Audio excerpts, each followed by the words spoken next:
美国职篮 NBA 后卫林书豪今天在社群网站分享与球迷的问答，畅谈自己在遭遇逆境时的心态与处理方式，并透露伤势让他的膝盖与身体每天都处在疼痛，寄出曾想过退休。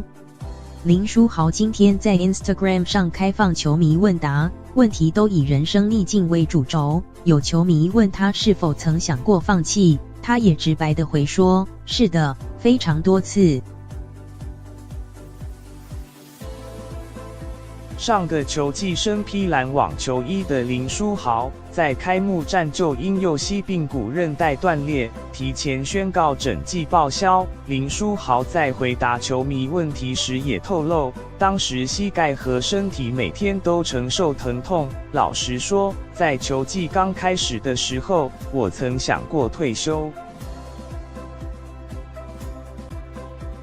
林书豪表示，就算篮球是一项非常美妙的，但当时他处于心碎之际，向上帝祈祷，感觉到上帝希望他继续下去，借由篮球来荣耀上帝，并透过他的挫折，带来更长远的效益。本季原在老鹰的林书豪，下半季与球团买断合约后，如今转战东区强权暴龙，不过至今他还未找回自己的投篮节奏。加盟暴龙后，他的三分球累积17投0中，至今还未开胡。也有球迷问他要如何度过这段低潮。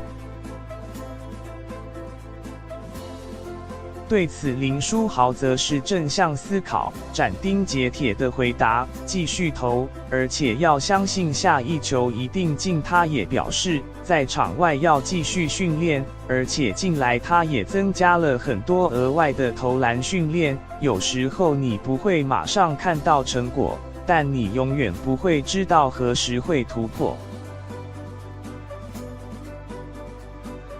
林书豪也透露，要试着去享受过程，即便只是苦中作乐。他强调，因为一天只会有一次机会，而生命也只有一次，因此他说，去享受它吧。